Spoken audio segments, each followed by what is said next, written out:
Նրա պոզիտիվությունը սահմաններ չի ճանաչում։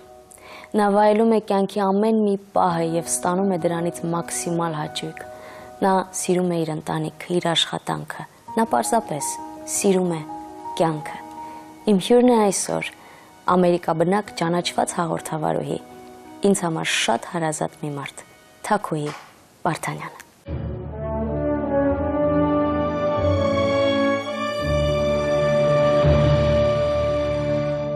Բարի երեկո Թաքուհի, մի քիչ ինձ համար անսովոր է քեզ ասել Թաքուհի։ Ողջույն Հրաչուկ ջան, ողջույն։ Չեմ կարող անգամ բացատրել էմոցիաներս ինչքան խառնված են հիմա, որովհետև այն եզակի մարդկանցից ես իմ կյանքում, ով հստակ հիշում է իմ ծննդյան օրը։ Իսկապես, եւ ոչ միայն ծննդյան օրը, ամբողջ այդ մթնոլորտը, ձեր տան շունչը եւ այն թե ինչպես ես դու մեծացել, ինչքան ես ուրախություն պարգևել քո շրջապատին, փոքր ժամանակելույթները, ամեն ինչ հիշում եմ, հարազատ ես ուղղակի։ Ամերիկյան հեռուստադիտողի համար, երբ որ ասում ես Թաքուհի Վարդանյան, հասկանում ես եւ ճանաչում են քեզ որպես մի մարդ, ով թելադրում է ոչ, ով թելադրում է ճաշակ եւ ուղղակի մեգա աստղ հայկական այսինքն այդպես է սա կուզեի որ նաեւ մեր հեռուստադիտողը դա իմանա մեգա աստղ հայկական հեռուստատեսության շրջանակներում եւ այսօր արդեն Պանարմի եթերում եւ մեր կողքին եւ մեզ հետ։ Ինչ լավ է, վերջապես։ Բայց ես կուզեի որ մենք եւ մեր Հայաստանի եւ ամերիկաբնակ մեր հեռուստադիտողի համար ետ ճամփորդենք։ Գնանք ետ։ Դու ծնվել ես փառահեղ մի ընտանիքում, որտեղ հայրդ դերասան է, մայրդ ֆանտաստիկ հայոց լեզվի եւ գրականության գիտակ եւ պատասխանատվություն ըստ էության, որովհետեւ դրված արդեն բարձր նշաձող ծնողների կողմից։ Ճիշտ ես։ Եվ դու մեծ աղջիկ։ Եվ ես մեծ եմ։ Եվ ծնողներիս կողքին էլ մի ամբողջ նույնպես բարձր պահանջներով Կիրդաստան, հորեղբայրներ, հորաքույր, քեռիներ, մորաքույր եւ բոլորը տատիկս, պապիկս, գիտես, եւ բոլորը ունեցել են այդ իրենց չափանիշները, որոնց պետք է անպայման համապատասխանեիր։ Դե եթե հարցը նրանում է, որքան է դա ազդեցություն թողել ինձ վրա, իմ հետագա կյանքում ինչքանով եմ դա զգում, իհարկե ես այդ մասին շատ եմ մտածել ու մեծ է դերը իմ ծնողների, իմ ամբողջ այդ ընտանեկան միջավայրի, որը նաև գենի, իհարկե գենի։ Եվ եթե գեն խոսենք, ապա այստեղ նաև պետք է նշեմ տատիկիս եղբայրները, Մաքսիմը Մարտիրոսյան, Սերգեյ Մարտիրոսյան, Մարուսյա Մարտիրոսյան, բոլորը հետաքրքիր մարդիկ են եւ արվեստի եւ ոչ միայն արվեստի բնագավառերում շատ պինդ, շատ հետաքրքիր լիքը ներքնաշխարհով, տեսակով ընդհանրապես եւ գենը եւ այդ միջավայրը, որտեղ ես մեծացել եմ, տեսել եմ եւ այնինչ ինձ սովորեցրել եւ ինչպես որ դաստիարակել են ծնողներս, այդ ամենը իհարկե հսկայական դեր է խաղում իմ այսօրվա իմ ներկայի մեջ եւ ինձ այնքան է օգնում, այնպես է օգնում, որ նույնիսկ չեմ էլ կարող երևի թե հասկանալ, վերլուծել եւ պատկերացնել, բայց հետո երբ հետ եմ նայում, հասկանում եմ այսա այն անցյալն է, որը իհարկե իմ հիմնական հարթակն է, իհարկե։ Նաև երաժիշտներ կան ձեր ընտանիքում, ակնառու իհարկե լուսահոգի հորեղբայրդ Արմենը Վարդանյան եւ ես հիշում եմ, որ երբ որ այդ հավաքույթները լինում էին ընտանեկան, քույրդ դաշնամուր էր նվագում, դու ջութակ, հորեղբայրդ երգում էին, մայրդ երգում էր փառահեղ ու այդ մթնոլորտը ես հիմա խոսում եմ ու հավատա շատ խաղվում եմ այդ ամեն ինչը։ Մի անգամից ինձ պետք է սկսենք լացել, թե գոնե վերջում։ Եվ նաև այստեղ բարձր նշաձող ու գուցե հենց այդ պատճառով դու ընտրեցիր մի ուղի, որն էր Չայկովսկու անվան երաժշտական դպրոցը եւ այնուհետև Կոմիտասի անվան կոնսերվատորիան։ Ընտրեցիր ջութակ ամենականացի գործիքը եւ ինչպես մայրս է հաճախ ասում, դու եւս ունեցել ես քո լուման, որ ես ինքս էլ տարիներ անց ընտրել եմ հենց ջութակը որպես գործիք ինձ համար։ Երկխոսությունը ձեր ինչպես սկսվեց եւ ջութակի հետ։ Ջութակ գործիքը իրականում ես ընտրեցին ծնողներս ինձ համար, որովհետեւ շատ փոքր է, միգուցե դեռ որոշումներ կայացնելու այսպես համապատասխան տարիք չէր իրենք ընտրեցին եւ ուղղությունը դպրոցը, բոլոր թորները, տատիկիս թորները այլ ուղղությամբ շարունակեցին, հանկարծ ինձ եւ Սոնային տարան Չայկովսկու անվան դպրոց։ Որոշվեց, որ մենք պետք է երաժշտական գծով գնանք։ Սովորեցի 11 տարի Չայկովսկիում, այնուհետև 5 տարի կոնսերվատորիայում, 2 տարի ասպիրանտուրայում եւ երբ հետ եմ նայում, հասկանում եմ, որ 18 տարի ջութակը եղել է իսկապես անբաժան ուղեկից։ Որից հետո իհարկե մի քանի տարի աշխատեցի այստեղ օպերային ստուդիայում, Օհանդուրյանի նվագախումբում նվագեցի, հետո տեղափոխվեցինք Միացյալ Նահանգներ, ունեի աշակերտներ, ջութակի եւ դաշնամուրի, դեռ շփումս ջութակի հետ շարունակվում էր, բայց Ամերիկայում հայտնվելով կյանքդ երբեք չգիտես թե անսպասելի ինչ փոփոխության կենթարկվի, ինչ ուղղություն կստանա եւ ջութակս հայտնվեց դաշնամուրի գլխին, գեղեցիկ դրված, մեզ մոտ եղավ բաժանման շրջան բավականին երկար, մի փոքր տխուր։ Երկխոսությունը։ Հա, եւ այսպես մեղավորության զգացումով երկխոսությունը ընդհատվեց։ Վերջերս մոտ 2 տարի առաջ ջութակս բացեցի,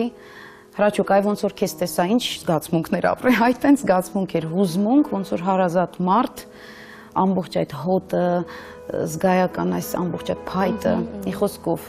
շատ տխրել էի, կարոտել էի, բայց հանկարծ հասկացա, որ չեմ կարող պարզապես թողել ջութակը այնպես անտարբեր։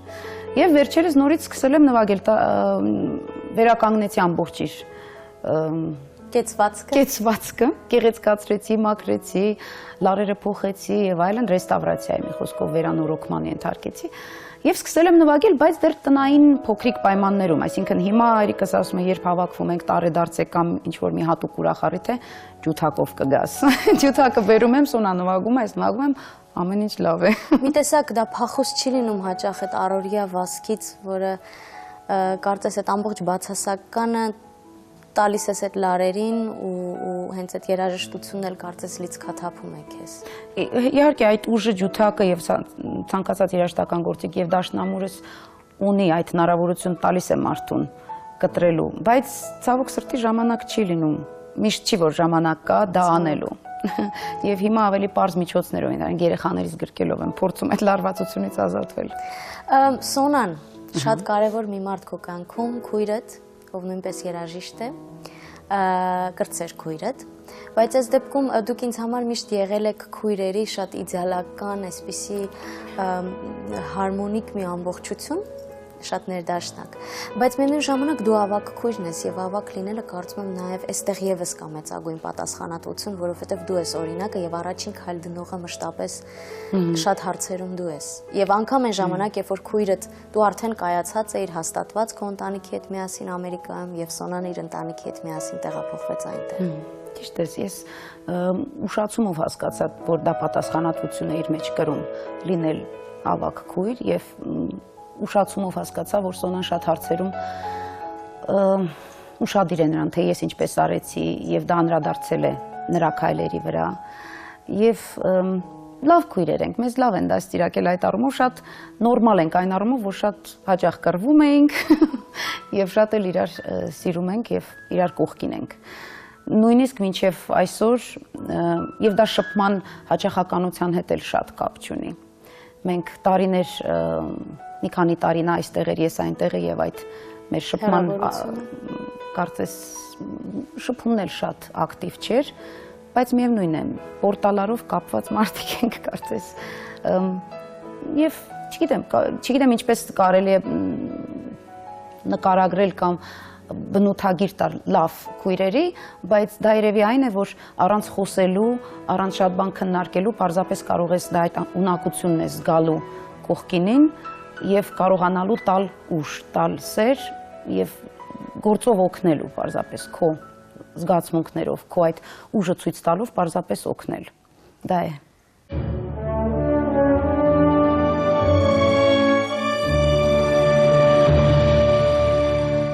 Դու քաղաքի աղջիկ ես եղել։ Ամեն մի Երևանի փողոց, այսինքն անգամ հիմա 15 տարի հետո դու եկել ես ու ինձ մոտ այնպիսի տպավորություն, որ չես էլ գնացել Երևան քաղաքից։ Բայց այնուամենայնիվ որոշում տեղափոխվել։ Հասուն տարիքում արդեն կայացած ու սկսել զրոյից։ Գնալ միտեղ, որտեղ ոչինչ չկա։ կյանքիս ամենաբարդ շրջաններից մեկը չասեմ, հենց ամենաբարդ շրջանն է, խառը էմոցիաներով, մտքերով եւ այն հատվածն է իմ կյանքի, որտեղ իսկապես ես շատ հարցեր սկսեցի նորովի հասկանալ, փորձել հաղթահարել բազմաթիվ խնդիրներ, հոգեբանական հիմնականում եւ ճիշտ ասած եւ հոգեբանական եւ ֆիզիկական եւ մտավոր բոլոր առումներով ես դժվարությունների ինչ որ մարտահրավերների ենթարկվեցի։ Որոշումը կայացվեց ամուսնուս կողմից։ Ես այն մարդկանցից եմ, ինչպես ասում ես, քաղաքի, որ չէի պատկերացնում, որ ես կարող գնամ Միացյալ Նահանգներ, այնտեղ ապրեմ, չէի պատկերացնում, չէի առանձնապես ուզում։ Հիմա երբ մարդկանց հարցուփորձ եմ անում, ասում են, ես Ամերիկա չեմ ուզում գնալ, ասում եմ, ես էլ այդպես։ Բայց կյանքը այդպես թելադրեց, այդպես տարավ։ Ամուսինս որոշեց այնտեղ սովորել, եկավ Միացյալ Նահանգներում հանձնեց քննությունները, ընդունվեց ուսումնական հաստատություն եւ ես արդեն փոքրիկ ունեինք Երևանում ծնվեց մեր Էրնեստը, մեծ տղաս։ Արդեն ենթարկվելով իր ցանկություններին, իր ծրագրերին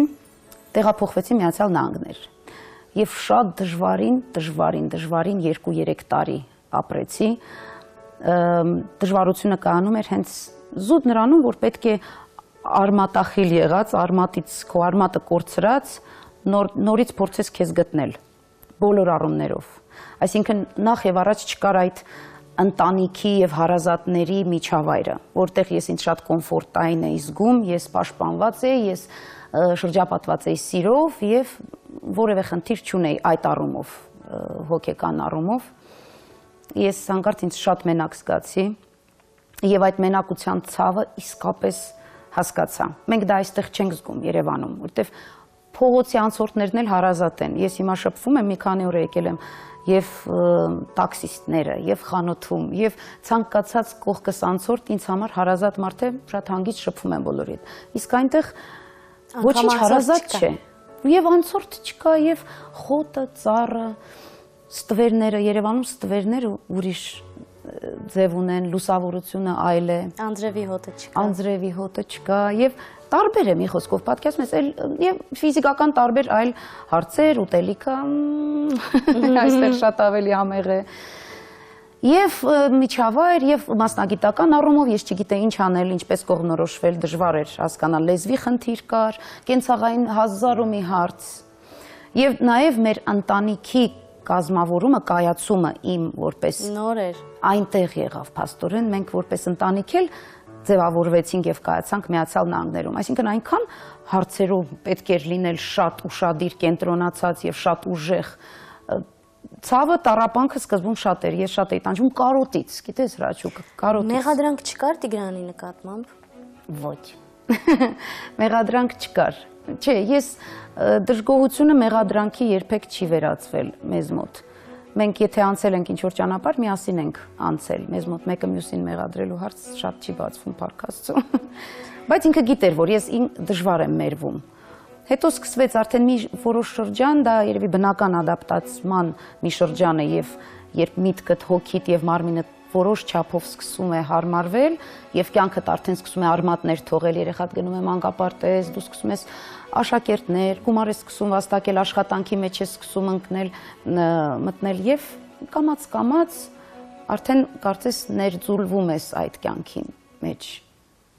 Ինչու հենց Տիգրանին ընտրեցիր։ Երաչուկ, ինչ հետաքրքիր հարցեր ես մտածել։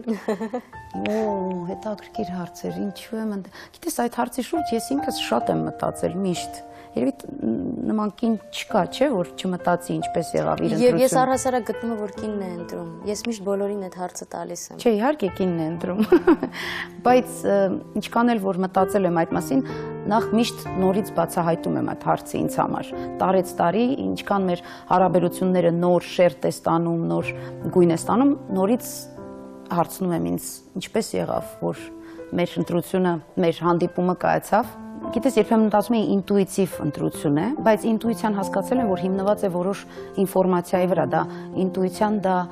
ինֆորմացիայի ընկալում է, որը մենք չենք կարողանում լավ բացատրել, ասում ենք ինտուիցիա։ Դա կամ ուղիղն է շատ արագ ինչ որ վերցնում իր համար կարևոր ցուցանիշներ եւ դա վերածում կարևոր մի որոշման, կամ չգիտեմ ինչպես է այդ ինֆորմացիան մեզ հասնում, բայց ես գիտեմ, որ իմ որոշումը հիմնված էր նրա վրա, որ ես զգացի ճանաչեցի իրեն եւ ընդ որում զգացի նախ իր սերը իմ նկատմամբ, իր ճիշտ սիրելու ձևը, ինձ ճիշտ ընկալելու, ինձ չգիտեմ, հիմա դժվար կլինի դա ամբողջությամբ բացատրել, բայց զգացի իր նաև տեսակը, որ ինչքան կարգին մարդ է, ինչքան ճիշտ հավասարակշռված եւ մեծ հոգի ունեցող, ինձ նման մարդ էր պետք, որ լիներ եւ խելացի, եւ բարի, եւ հավասարակշռված, եւ սիրտը լի սիրով։ Եվ Տիգրանը այդպեսին է։ Դու շատ գունավոր ես քո էությամբ եւ շատ տարբեր ես տարբեր միջավայրում։ Էությունդ նույնն է, դու նույնն ես, բայց դու տարբեր ես նաեւ։ Եվ կարծում եմ, որ իսկապես դժվար է տղամարդուն, իսկապես պիտի լինի շատ հավասարակշռված, որ հստակ այդ բոլոր գունապնակը նրա համար པարզ լինի եւ նա կարողանա ապրել դրա հետ։ Ու ինձ անչափ մեծ ուրախություն է պարգևում այն, որ երբ որ տարիներ անց 10 քանի տարի անց 10 մի ասական անց ես այդ նույն սերը տեսնում եմ, ավելի հասուն ամուսնության 17 տարի անց, այո, 17-ամյակներ մեր։ Այդ հասունությունը կա, բայց միևնույն ժամանակ ինձ մոտ այնպիսի տպավորություն է, որ ինչ-որ պատանեկական ռոմանտիկ, չէ՞։ Ռոմանտիկ, այո, ձեր մեջ։ Ճիշտ ես, այդ զգացմունքի այդ կորիզը, հզորությունը բացարձակ չի փոխվել, նույն ռոմանտիկ կա այդ երանգը եւ կա սեր պարզապես հրաչուկ, որը միշտ ավելի հարստանում է, ավելի ձևափոխվում է լավ առումով, չի խամրում, չի կարծես մարում, փոխակերպվում է, շերտերը նոր ստանում, նոր երանգներ, որովհետև մենք փոխվում ենք յուրաքանչյուրս, մեծանում ենք, մեր կողքը կատարվող իրադարձությունները, երեխաները մեծանում են եւ դու հանկարծ նոր կերպ ես ինքդ քեզ ընկալում նույնիսկ եւ ավելի բարդ է կողքինին փորձել, չեն ընկալել ճիշտ եւ նորից, բայց մեր մոտ շատ բնական, օրգանական է այդ բոլոր process-ները կատարում։ Եղել են իհարկե բարդ, նորմալ ընտանիք ենք։ Բոլոր դժվարությունների միջով էլ անցել ենք, եղել են հարցեր, պահեր, երբ հարցեր են եղել, երբ հուզմունքներ են եղել, էմոցիաներ, բայց այդ ամենը ես նորից տեսնում եմ բնական, օրգանական չափի ու ձևի մեջ։ Այն ամեն ինչ, որ պետք է լինի նորմալ ընտանիքում։ Ավագ որդիդ ծնվեց այստեղ շատ կարճ ժամանակ անց, այսինքն կարծում եմ, երևի թե չհասցրեցիր էլ գիտակցել, որ մայրացար։ Ճիշտ ես։ Ու դրանից հետո շատ արագ տեղափոխություն Ամերիկայի Միացյալ Նահանգներ, գուցե շատ շատերը քո փոխարեն կհետաձգեին երկրորդ երեխայի ծնունդը, բայց դու այդպես չարեցիր ու կարծես ասեցիր սա էլ եմ անելու։ Եվ ունեցար երկրորդ որդուդ։ Նախ կուզեի խոսենք հենց այդ քո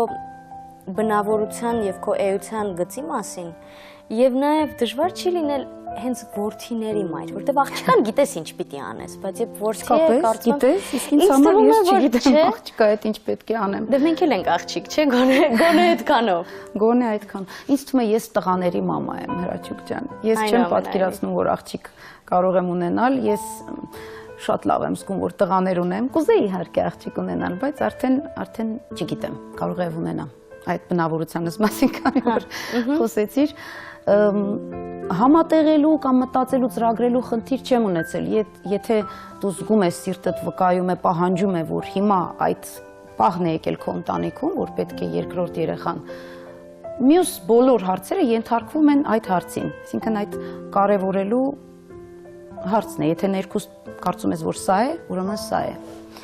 Եվ երեխաս ծնվեց այն ժամանակ, երբ ես ունեի բազմաթիվ աշակերտներ եւ զուգահեռաբար սկսել է արդեն աշխատել հեռուստատեսությունում եւ վազվզոցի մեջ էի, բայց Միքայելս ծնվեց, մեծացավ, իհարկե առանց մամայի օգնության դա հնարավոր չէր լինի անել։ Իհարկե։ Ինքն ես մեծացնելու ամբողջ այդ ճանապարհը մայրիկս կողքս էր, հայրիկս միասին այսպես փորձեցինք հաղթահարել այդ տեխնիկական դժվարությունները։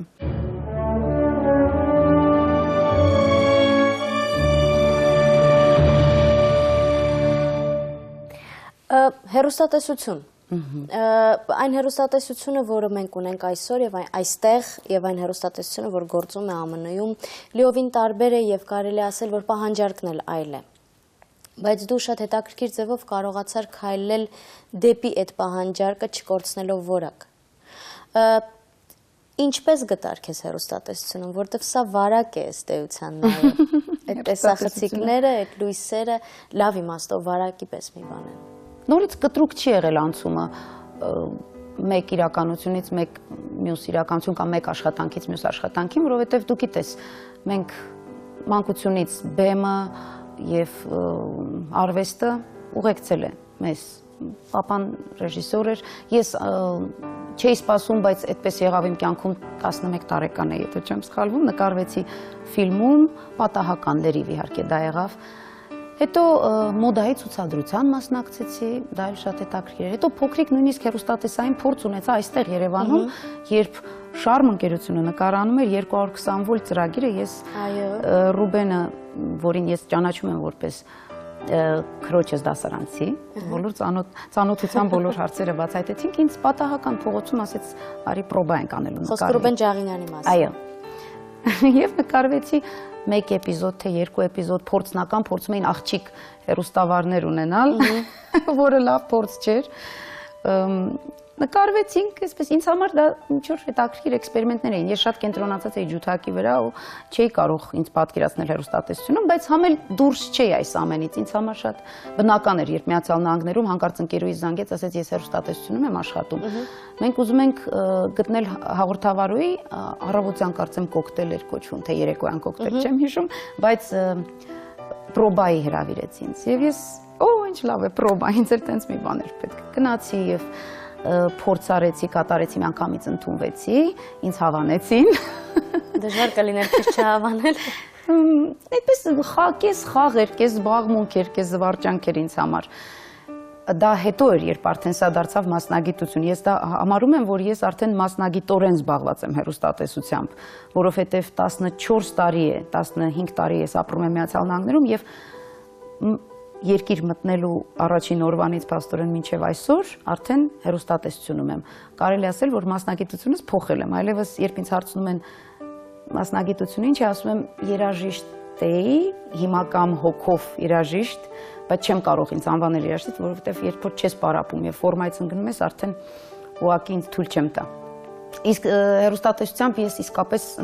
շատ մեծացրեցի իմ գիտելիքների պաշարը, փորձ հավաքեցի իսկայական եւ այսօր էլի չեմ ասում, որ մասնագետ եմ հեռուստատեսությամբ, բայց մեծ փորձ ունեմ։ Դու այն եզակի մարդկանցից ես, ցավոք սրտի եզակի մարդկանցից ես, ով անընդհատ շարունակում է աշխատել ինքն իր վրա։ Ցավոք թե Հա, ցավոք, որ քիչ ենք։ Ցավոք այն եզակիներից ես, այո։ Դա շատ կարևոր հատկություն է։ Մարդը, որ անընդհատ պրպտում է, անընդհատ ինչ-որ մի նոր բան է ուզում անել, աշխատում է ինքն իր վրա։ Սկսած ամենը երևի թե շատերի համար թվացող ոչ այդքան կարևոր արտաքին տեսք եւ այլն վերջացրած հենց բուն նյութով, որը դու հրամցնում ես հեռուստադիտողին։ Եվ այս հարցում նաեւ կարծում եմ, որ հայրդ, մայրդ նույնպես ունեցել են իրենց դերը, գիտեմ, որ մայրդ էլ էսպես ամեն մի բառին ուշադրություն, ամեն մի շեշտադրությունը, կուզեի սրա մասին էլ խոսենք անպայման։ Հրաչուկ, ինձ համար մի քանի կարևոր բաներ կան կյանքում, դա չեմ կարող ասել սկզբունքներ, բայց ես նկատել եմ, որ ինձ համար ուղղակի կարևոր ուղեցույցներ են կամ հենարաններ են։ Մեկը դա ինքնազարգացման մղումն է։ Ես դա իմ մեջ խորը նստած է բոլոր առումներով։ Դա կլինի մասնագիտական կամ պարզապես սեփական հոգեկան աշխարհի աճի կամ մտավոր, ինձ թվում է դա շատ անհրաժեշտ հատկություն է մարդկանց համար։ Յուրաքանչյուր մարդ, եթե ինքն իր վրա աշխատելու ունակությունը կարողանա գիտակցել եւ ուշադրություն դարձնել դրան, ընդհանուր միջավայրը, իրականությունը բավականին կփոխվի։ Ես այս իմ աշխատանքի ընթացքում բավականին լավացրեցի հայրենի իմացությունը։ Ես ռուսական կրթություն ունեմ եւ չեմ կարող ասել կատարյալ կերպով, բայց շատ լավացրել եմ հայրենս, կարողանում եմ ազատ արտահայտվել։ Հիմա մի քիչ հուզված եմ, ճիշտ է, քո կողքին եւ զգում եմ, որ կաշկանդված եմ, բայց այնտեղ Միացյալ Նահանգներում դա շատ գնահատվեց, որ հնչում է մաքուր ճիշտ հայրեն, որը հաճելի է, հատկապես այնտեղ ամեն տիպի լեզու լսում ես, խառնված է եւ մեղադրելու բան չկա, որովհետեւ տարբեր երկրներից են գալիս մարդիկ, խառնվում է, այլ երկիր է, մի խոսքով մենք այնտեղ կոմպրոմիսները շատ են, բայց կոմպրոմիս ես սկսեցի շեշտը դնել նրա վրա, որ ոչինչ կապ չունի նրա հետ, որ դու կարող ես մատուցել գրագետ հայրեն։ Պարտադիր չէ խոսել աղավաղված լեզվով կարելի է հղկել։ Շատ մեծ նշանակություն եմ եւ ուշադրություն եմ դարձրել արտաքին տեսքին հաղորդումների։ Ես շատ եմ կարևորում էսթետիկական ներկայությունը, ընդհանրապես ամեն ինչ կարևոր է, աքսեսուարները, տաղավարը, հագուստը, ծանրվածքը, դիմահարդարումը։ Ես կարծում եմ, որ մարդիկ հեռուստատեսություն նայելուց բոլոր առումներով քաղում են իրենց համար օգտակար բան։ Դա միայն բովանդակությունը չէ։ Հիշում եմ, երբ նոր էի սկսել, մարդիկ ասում էին, ինչ կարևոր է, որ ամեն օր պետք է ծաղիկս կողքի փոխվեր, ամեն օր իմ հագուստը փոխվում է, շաբաթը 5 օր, 10 տարի շարունակ պատկերացրու եթեր է գնացել հաղորդումը, ուղիղ եթեր 99%-ում, այո, ուղիղ եթեր էր։ Եվ ամեն օր պետք է փոխվեր հարդարանքը եւ թարմ լիներ, գեղեցիկ լիներ, որպեսզի այդ, որովհետեւ իրականում եթե դու ուզում ես փոխանցել, իսկ իմ բուն նպատակը դրական լիցք, ժպիտ, սեր, բարի ինչ-որ բան փոխանցելն էր մարդկանց, դա կարող է փոխանցվել ոչ միայն քո խոսքով, դա կարող է փոխանցվել եւ բովանդակությամբ, եւ քո խոսքով, եւ քո արտաքինով, եւ քո մատուցման ձևով, քո նիստուկացով, ամեն ինչ կարեւոր է իմ կարծիքով, ընդհանրապես։ Եվ այդպես էլ այդ սկզբունքից ելնելով էլ աշխատել եմ եւ կարծում եմ, որ դա գնահատվեց մարդկանց կողմից։ Մենք կարող ենք անverջ իրար հետ զրուցել, կարծում դա կշարունակենք արդեն եթերից հետո, բայց ես ունեմ իմ վերջին 10 բլից հարցերը քեզ։ Իր, որը միշտ քեզ հետ է։ Կենցաղային շատ տարական իրեր են, որ չեմ կարող ասել, շատ ծիծաղելի կհնչի։ Ֆլոս։ Հասկացա։ Անձեռոցիկ թաց ձեռքերս մաքրելու համար, թեռախոս միշտ կա, այո, ուրիշ։ Այդքանը։ Իրադարձություն, որը հիմնովին փոխեց կյանքդ։ Միացյալ Նահանգներ տեղափոխվել է, այսպես եթե ընդհանուր ասեմ։ Կյանքիդ կարգախոսը։ Հենարանը կյանքիս պետք է լինի սերը։ Այն ինչ մտածում եմ կամ այնինչ անում եմ, հետևում որպես հենարան, պետք է սիրուց բխված լինի։ Սիրտս լինի լի սիրով եւ այդ սերը կարողանամ փոխանցել ինչքան հնարավոր է կյանքին տալ։ Եթե մեկ օրով դառնայիր անտեսանելի, ինչ կանեիր։ Այնինչ կանեի, անում եմ տեսանելի վիճակով, պատկերացրու։ Բոլոր իմ հարազատ մարդկանց տեսնում եմ, ում որ թվում է թե կարող է չտեսնեի, կյանքը այդպես է որոշել, միևնույն է իրենց էլ եմ տեսնում։ Կյանքը շատ բարի է իմ նկատմամբ եւ այնինչ ես կերազեի, որ լիներ, լինում է։ Պես որ նման երևի թե ցանկություն նույնիսկ մտքովս էլ չի անցնում։ Ում հետ կցանկանայիր փակված մնալ վերելակի մեջ։ Վերելակի մեջ փակված մնայ։ Լինում է ամուսնուս, հրաչուկ։ Ամենակոմֆորտային ամուսնուս հետ է։ Ինչ ուզենք խոսենք, ինչքան կուզեմ կնվնվամ, ամեն ինչ լավ կլինի։ Պատկերացնենք, որ ունես երկու կախարդական փայտիկ, մեկը քոնն է, մյուսը ում կտաս եւ ինչու։ Մայրիկիս կտամ։ Մայրիկիս մյուսը կտամ, որ ինչ ուզում է թող անի, որովհետեւ շատ եմ ուզում, որ դե իհարկե ցանկություններ բոլորին կուզեի տալ, բայց մայրիկս գիտես թույլ տեղն է, սիրտս ամենից շատ երևի մայրիկիս համար է ցավում, կուզեմ, որ իր ցանկությունները չիրականացված, ինչ որ ցավերը այդ փայտիկով վերանային։ Երեք գույն, որ հենց հիմա է հայտնվեց մտքիդ մեջ։ Կապույտ, կանաչ, սպիտակ։ Եթե իմանայիր, որ մինչև կյանքիդ ավարտը մնացել է 90 րոպե, ինչ կանեիր այդ ընթացքում։ Մտերիմներից կասեի, որ չվախենան ոչինչից եւ կժպտայի, կուրախանայի, անհամբերությամբ կպատրաստվեի, որպեսզի տեսնեմ, թե մյուս փուլը, հաջորդ փուլը ինչ է լինելու եւ բոլորին կփորձեի հաստատ փոխանցել այն իմ վստահությունը, որ վախենալ պետք չէ։ Խնդրում եմ ավարտես հետևել արտահայտությունը, կյանքն ինձ համար անիմաստ կլիներ, եթե։ Կյանքն ինձ համար անիմաստ կլիներ, եթե չունենայի այնինչ ունեմ, այնինչ ունեցել եմ բախտի բերումով, իմ շնորհիվ, մտերիմների շնորհիվ, գենի շնորհիվ, այնինչ կատարվում է ինձ հետ ամեն մի օրս, կյանքս, այնինչ եղել է եւ դեռ լինելու է, այդ ամենը շատ թանկ է։ Եվ ինչ է քեզ այսօր պակասում կատարյալ երջանիկ լինելու համար։ Ոչինչ, իսկապես ոչինչ, երևի թե ավելի շատ պետք է փորձեմ սովորել չվախենալ իրականում, այնինչ փորձում եմ խորհուրդ տալ իմ հարազատ մարդկանց, ոչինչից չվախենալ, ազատ լինել մտքերի մեջ, էմոցիաների արտահայտման մեջ կյանքում, դա նույն կցանկանայի, որ ավելի շատ ունենայի այդ կարողությունը տարբեր դժվարին պահերին, չկորցնել ուժս, հավատս, չեմ կորցնում, բայց երբեմն լինում են նեղ պահեր, երբ կարծես էմոցիաներդ մի փոքր մթագնում են, մի փոքր կասկածի է ենթարկվում ամեն ինչ։ Կուզեի էլ ավելի այդ առումով հզորացնեի իմ ունակությունները, բայց երջանիկ լինելու ոչինչ չի խանգարում։ Ես ամեն անգամ կապ չունի թե որ մայրցամաքի վրա մենք կհանդիպենք եւ որ մեկից տաղավարում, բայց այս հարցը ուզում եմ տալ եւ ուզում եմ լսել միևնույն պատասխանը։ Եվ ժպիտը լինի ներքուստ։ Շնորհակալ եմ։ Շատ շնորհակալ եմ։ Հետաքրքիր էր, արտասովոր էր, ես չգիտեմ ինչ էի ասում, որովհետև չէինք պատրաստվել եւ ինքնաբուխ ինչ որ զգացմունքներ արտահայտեցի։ Դե հետ ծրագրից հետո այդ շարունակենք զրուցել երևի։ Պայման։ Սիրում եմ քեզ, Ես շնորհակալ եմ։ քեզ շատ։ Այսպիսին էր Թակոյի Վարդանյանի Սպիտակ անկյունը։ Շնորհակալ եմ։ Կհանդիպենք։